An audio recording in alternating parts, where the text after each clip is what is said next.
बिरहा के सुनने वाले श्रोतागण, ये भक्ति लाइन की बिरहा है और जो कुछ भी त्रुटि होगी आप लोग क्षमा करिएगा।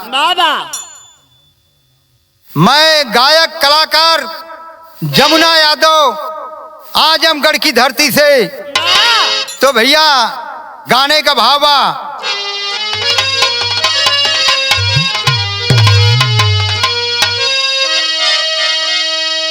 ये किसारे पे जिसके जहां नाचता,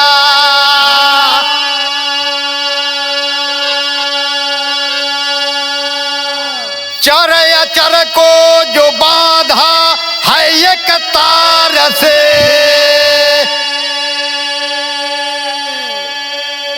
प्रेम के कच्चे धागे में देखा गया,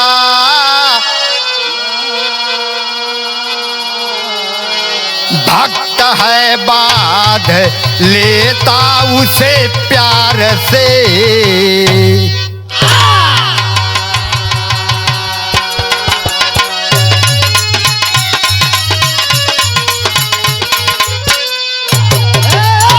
मास्टर जी गजल का लाइन लगल,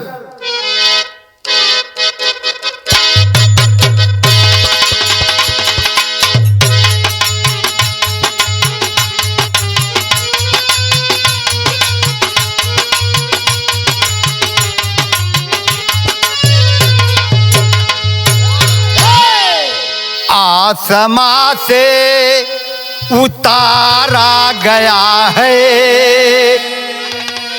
जिंदगी दे के मारा गया है। आसमां से उतारा गया है, जिंदगी दे के आसमां से उतारा गया है, जिंदगी दे के मारा गया है। आइए गाने के भाव में और मजेदार बात मिलेगी। मेरे खूनी जिगर से सनम का, मेरे खूनी जिगर से सनम का आज सेहरा संवारा गया है।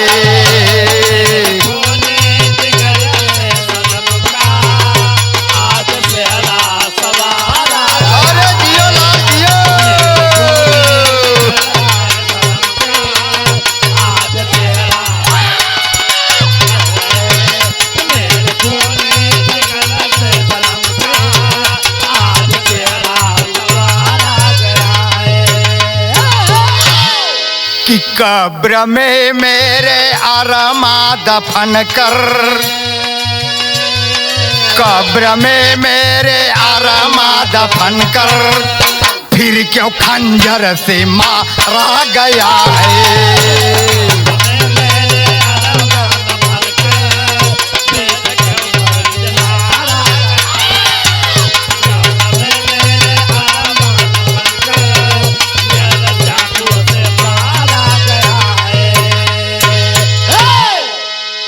छोड़ मैं को पिया मैं का प्याला। देखिए आप लोग पहले समझ लीजिए, बिरहा सुने वाला प्रेमी, मैं शब्द का 3 अर्थ इसमें दिया गया है। एक मैं माने भगवान होता है, एक मैं माने शराब होता है, और एक मैं माने घमंड होता है। छोड़ मैं को पिया मैं का प्याला, मैं के मस्ती में वो हो गया है।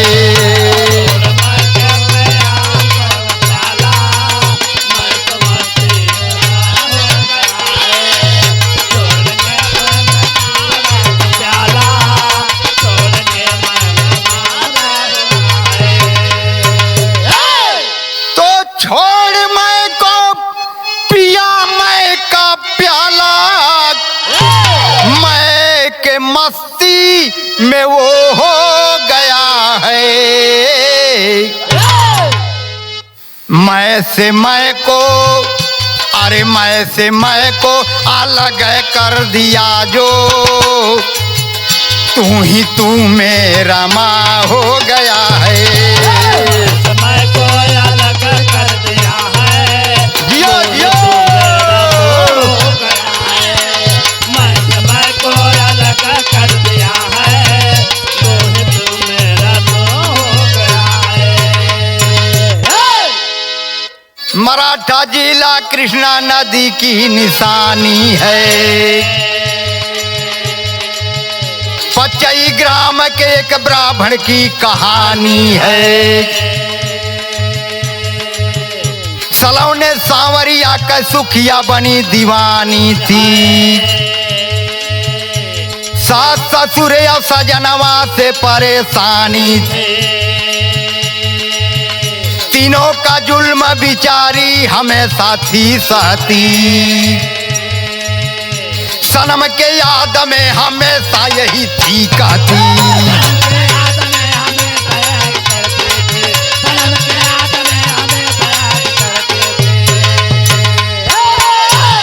बात के समझ ला।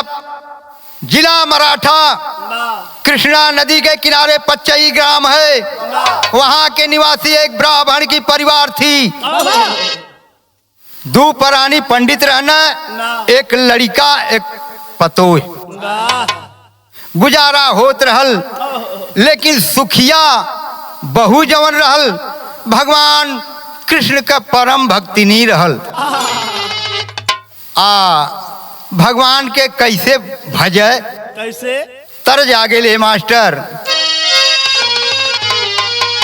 तर्ज है बा,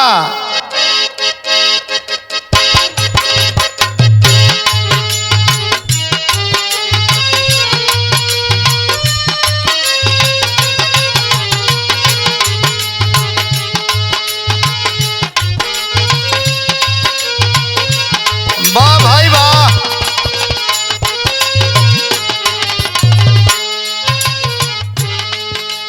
जैसे रोज आवेलू तू टेर सुन के, आई हो रे निदिया निदरा बन से। रोज आवेलू तू टेर सुन के, आई हो रे निदिया निदरा बन के। जैसे रोज आवेलू तू टेर सुन के, आई हो रे निदिया निदरा बन के। ऐसे अच्छा भाव आपके गाना के अंदर मिली कि सुनीला सलौने श्याम, सुनीला सलौने श्याम टेर सुन के, लेला खबरिया अपने भगतन के।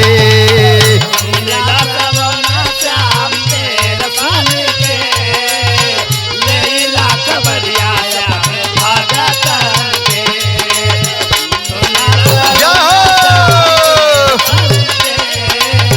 लीला खबरिया भगत के। गगरी उठाए सुखिया चलल बा बिहानावा।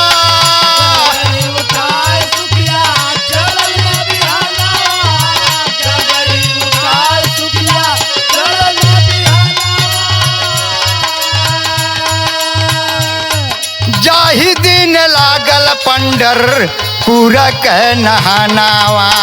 जही दिन लागल पंडरपुर के नहानावा, जही दिन लागल पंडरपुर के नहानावा। कि चल नर नारी करने, चल नर नारी करने अब दर्शन के। चल नर नारी करने दर्शन के, बुढ़िया जवान गाँव झूम झूम के।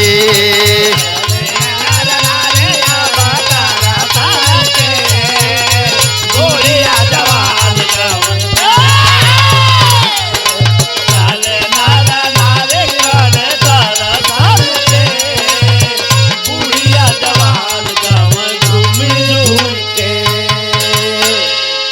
भैया सुखिया गगरी लहला सवेरे सवेरे गांव की औरतन के साथे चल जाना नदी में पानी भरे।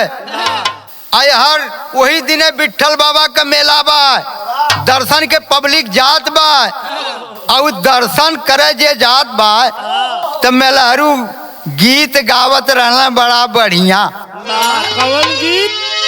तर्ज हुए बा मेला वाली बा। एक ठे मेहरारू गईल मेला देख, ओकर भैया आवे के रहना ना अल तो उहे कहत बा। एक लाइन तर्ज लगल भैया।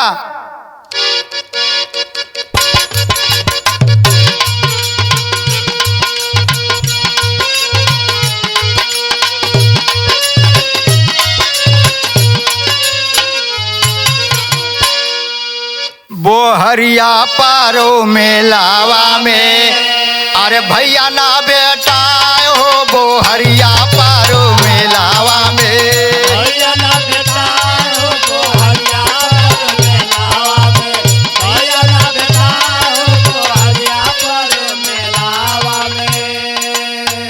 एहू से बढ़िया गाना में भाव बा कि दरसाना विठल बाबा के, दरसाना विठल बाबा के कर बैसाखी, दरसाना विठल बाबा के।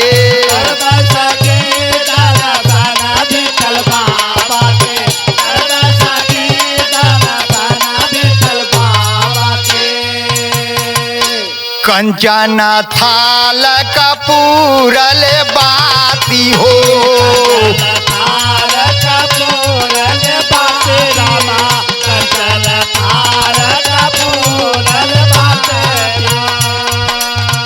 अरे जगमग दिया नवा जालैब सखी, दरसाना विठल बाबा के कर बैसाखी, दरसाना विठल बाबा के।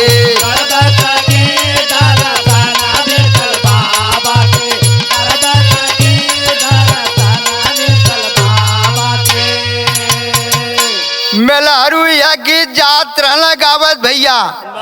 आय हर सुखिया सुन लहलत, भगवान का परम भक्त रहबे कइल, ओकर मन बदल गयल। कभी टेरी के भाव दहना है।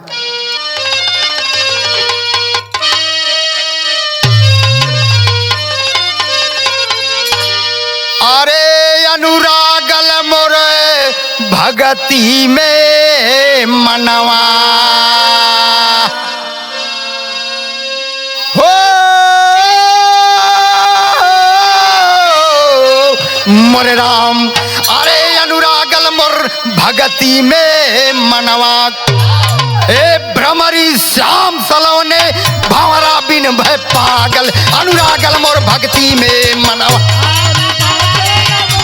यो यो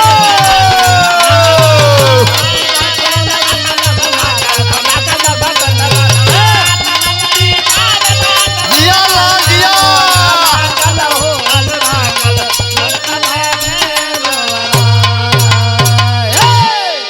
ए बाबू मास्टर जी एक ठे तर्ज आ गई।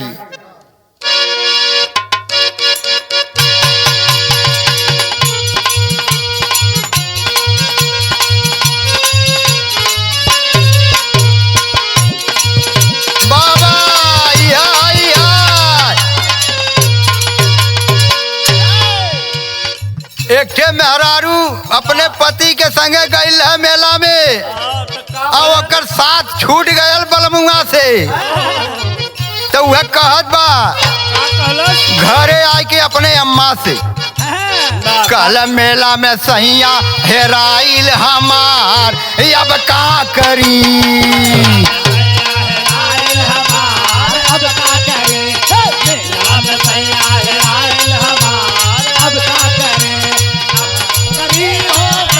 जियो जियो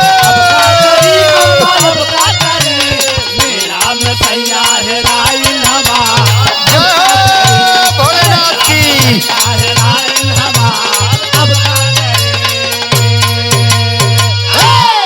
ओरिजिनल भाव में आ जा। अरे सरिता में सुखिया कैले का अरे सरिता में सुखिया दी गगरी पवार मेला चली सुखिया गगरे पवार मेला चली सरता में सुखिया गगरे पवार मेला चले मेला चली सुखिया मेला चली जाओ जाओ सुखिया मेला चली सरता में गगरे पवार मेला चली सरता में सुखिया गगरे पवार मेला चले कह भक्ति के बस में भयल रमनवा के बस में भयल रमनवा भक्ति के बस में भयल रमनवा अब पंढरपुर चल के हम करबै नहनवा पंढरपुर चल के हम करबै नहनवा पंढरपुर चल के हम करबै नहनवा अब चाहे लवटी घरवा अब चाहे लवटी घरवा खैबै हमार मेला चली चाहे लवट घरमा आइबै हमार मेला चली चाहे लवट घरमा आइबै हमार मेला चले बिरहा सुने वाला प्रेमी जब गगरी नदी के किनारे धाय के मेलहरुन के संगे चल गई आ तबले ओकरे संगे जवन औरत आई लहनी गांव के उ दौड़त दौड़त जाए के पंडित आई से कहत बानी कि ए बाबा अरे तोहार पतोहिया गइल मेला देखा अब इतनी सुनले का डेरी पंडित पढ़ाइन और उनका लड़का चल देना दौड़त आ जाए के पकड़ी लेना पकड़ लेना तो तर्ज लग गई तर्ज वो मास्टर जब लड़का का बारात चल जाले ससुरारी भी है बदे तो मेहरारू खाली घर पावली थी अपने मन का नाचेली गाँवली तो वही समय गई है का गई है नटका कि अरे मुआली रे माई मुआली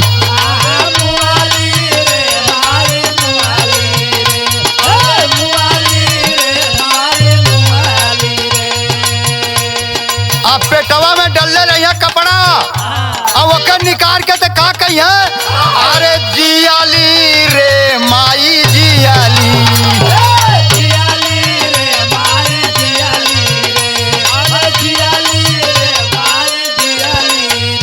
यही ललना के पाई के जियाली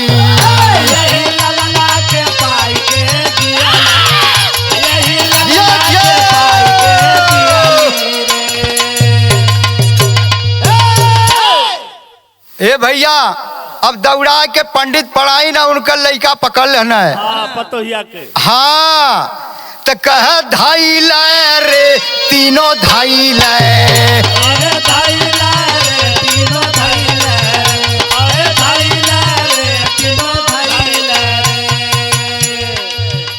अब झोटवा पकड़ घिसरावल रे धाई लाए रे तीनों धाई लाए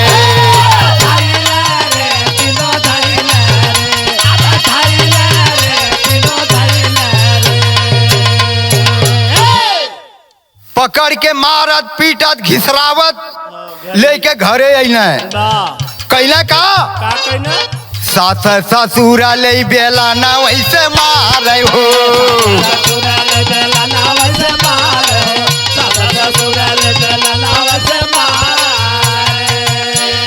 पपिया सजनावा तक के सिया उखाड़ हो सजनावा तक के सिया उखाड़ हो पापी सजनावा तक के सिया उखाड़ अरे बंद के वड़िया में कैले निरदैया अपनिया बिना तड़फवल रे धाइल रे तीनों धाइल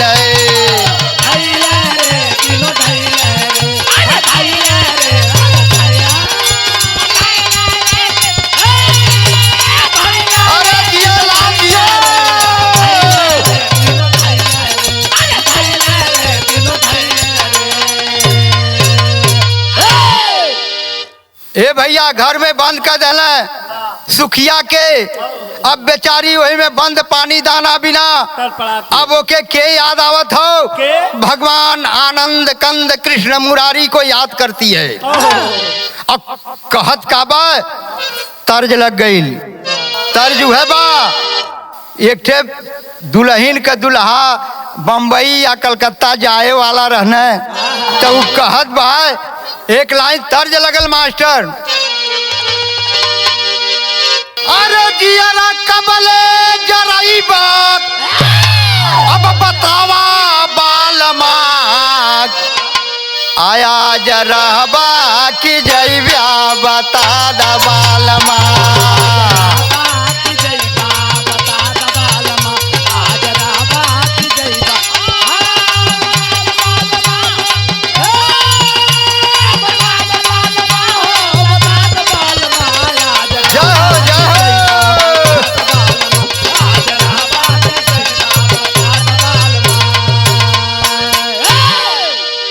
यही तर्ज में गाना का एहू से बढ़िया भाव बा। कहती है सुखिया अरे ऐसे कबले तड़फैबा बता द सांवरो।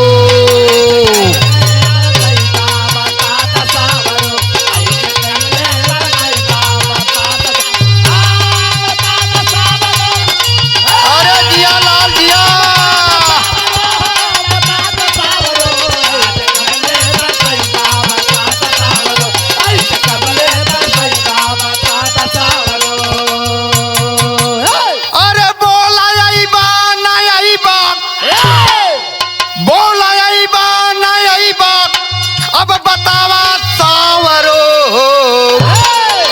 से कबले तड़फैबा बता द सांवरो।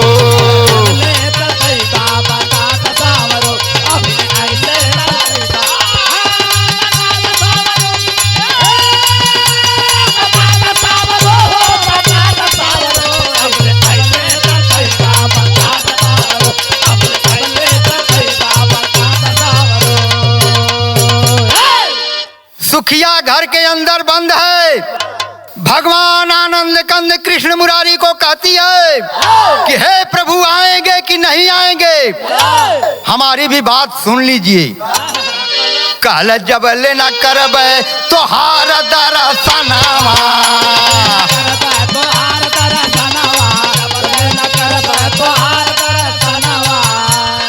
तबले हराम बाटे मोर पानी दनवा।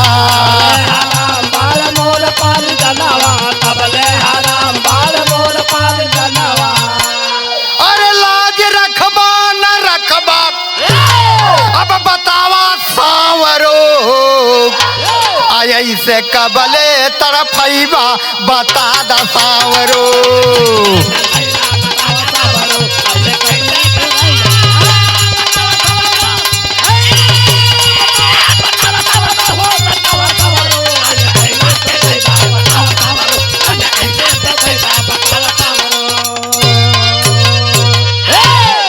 इतनी बात पहुंच गए कनेक्शन, आसन हिल गए मुरली वाले के कैले का तरज लगल है भैया। तर्ज है बा बहुत पुरानी तर्ज हो, लेकिन एक बम्बई का रंडी गौले रहल। एक रामदेव भैया बड़ा प्रेम से गाँव है। कैसे गाँव है कि हम प्रीतिया हो हम प्रीतिया करतियो न जनली कि अरे जिंदगी जवाल हो गई।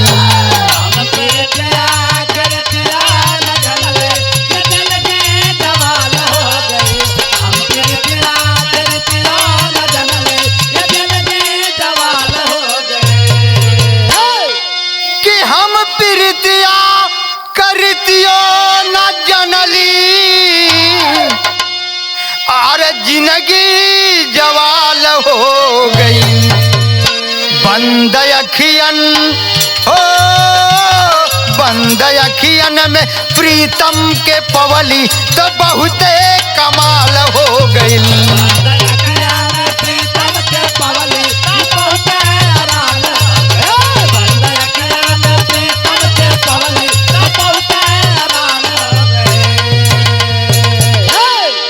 गाना के भाव में कि भेष सुखिया, भगवान कृष्ण सुखिया का रूप बनाते हैं कि भेष सुखिया कधई के सांवरिया सुन के पुकार आ गए।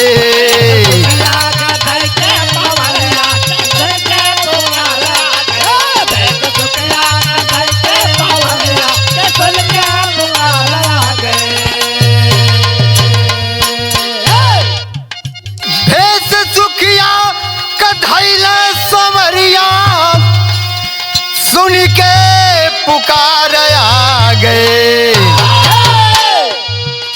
बहिन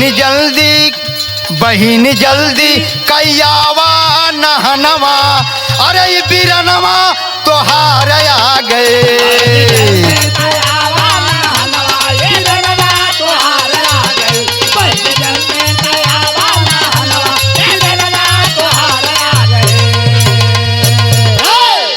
कहला कि बहनी तू जा जल्दी स्नान करके या विठल बाबा के दर्शन करके आवा। ये तोहार भैया आ गई, याद कैलू इतना मन से तो आ गई। और का कहना कि बहिन जरी को हो,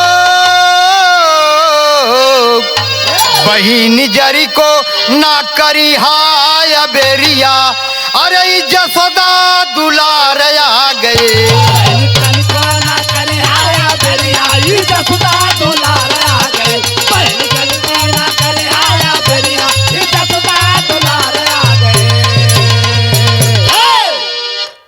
अब भगवान कृष्ण ओकरे घर में सुखिया के फर्ज अदा करत बाणे, और सुखिया चल दहलत नहान करे दर्शन करे। अब पापट आ गल मास्टर जी।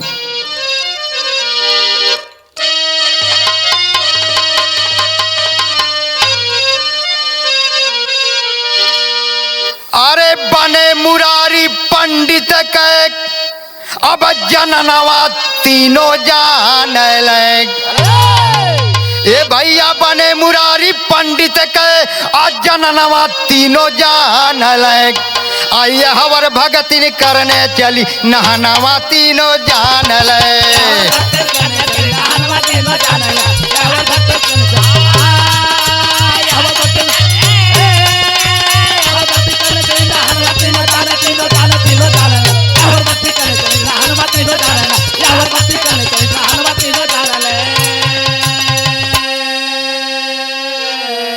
अरे सास ससुर के दहिया दाबे, सास ससुर के दहिया दाबे, हंसी हंसी के बनवारी हो। असैया संग सेजिया पैसों सगरो लाज उतारी। अरे सास ससुर सैया के अब मोह मनवा तीनों जान ले। आई ऐसन होला भगती के बंधनवा तीनों जान ले।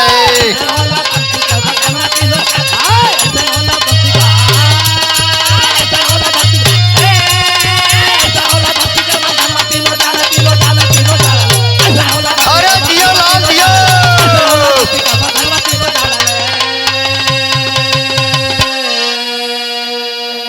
भैया बिरहा सुने वाले प्रेमी, यहाँ अब ये तो गई दर्शन करने सुखिया, आए हर भगवान कृष्ण पूरा सुखिया का फर्ज अदा कर रहे हैं। लेकिन वो हर दर्शन करे गई तो भयल का, अरे दर्शन कर विठल बाबा के आज भगतिन बाहर आई हो। मोटर के नीचे दब के देहली जान गंवाई। अरे लाश जलाए प्रेमी जन अम्मा सनवा तीनों जान लग। आइए हवर रुकमणी जी करने लगी गुणनवा तीनों जान लग।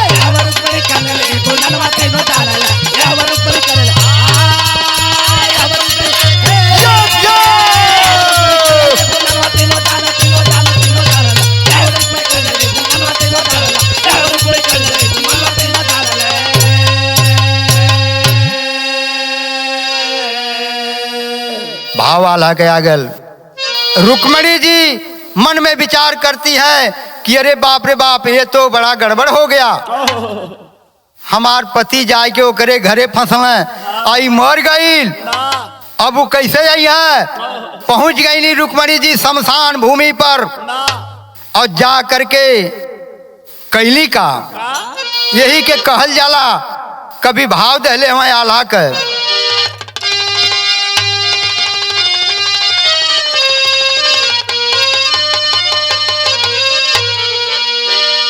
अरे लोहे के बंधनवा चूर चूर भले होला ए भैया, लेकिन कच्चा धागा प्रेम का टूटाता नहीं बा।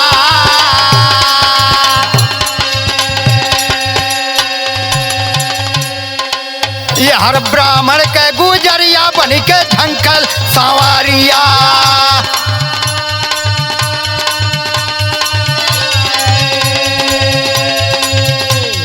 रुक्मिणी जी पहुंची शमशान वहीं पे जा।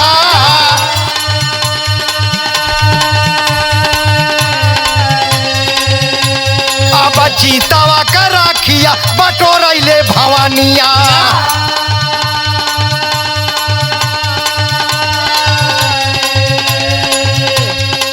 अमृत चुआ के दहली सुखिया के जिया।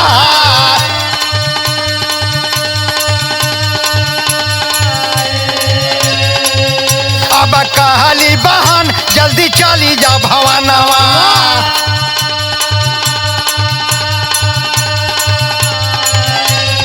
तोहरे करनमा फंसे सजना हमार।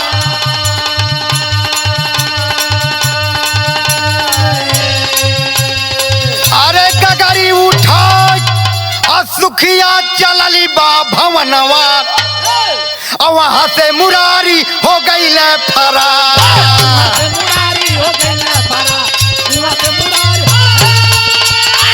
अरे जियो लाल जियो।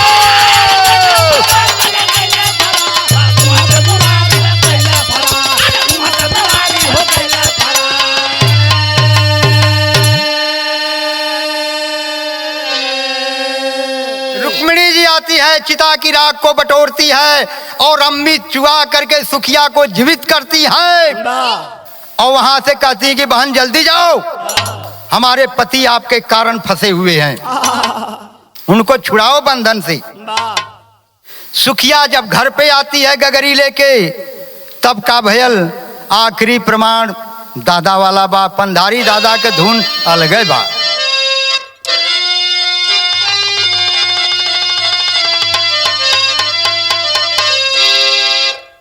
अरे धाई के भेष, अब धाई के भेष बहू का आइल बा चुरैन। आ घर में खाना वा पकावली हमार दुल्ही।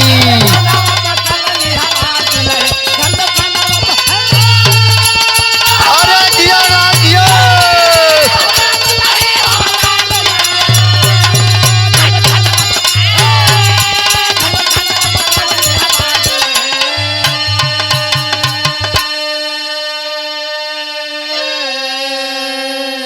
मचा हंगामा भारी विप्र की दुअरिया। कह कौनो चंडालिन आके घुस गईल बखरिया। अरे होवे ना यकीन अब पंचो देखा या बहिन। आ घर में खाना वा पकावे हमार दुल्ही।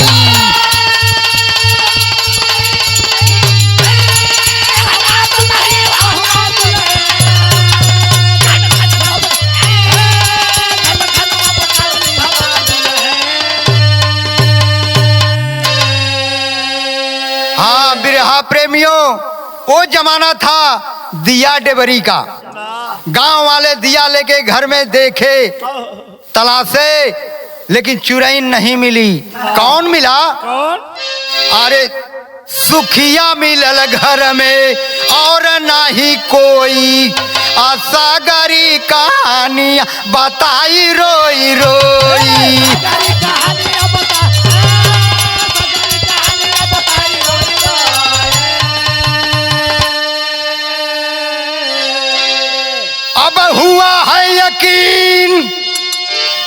अब हुआ है यकीन अमन गुनैला तीनहून।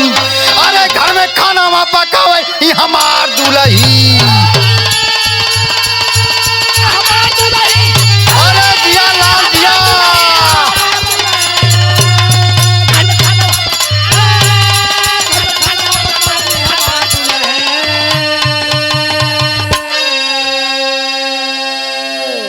गुरु बिहारी गुरपत्तू कहे धन्य भगति की महिमा न्यारी।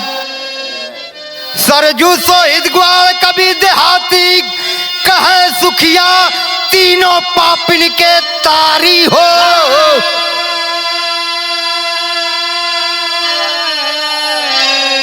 कि अरे अनुरागल मोरे भगति में मनवा नैया जमुना ग्वाल के हरि चरणन में लागल अनुरागल मोर भगति में मनवा। जय हो जय हो।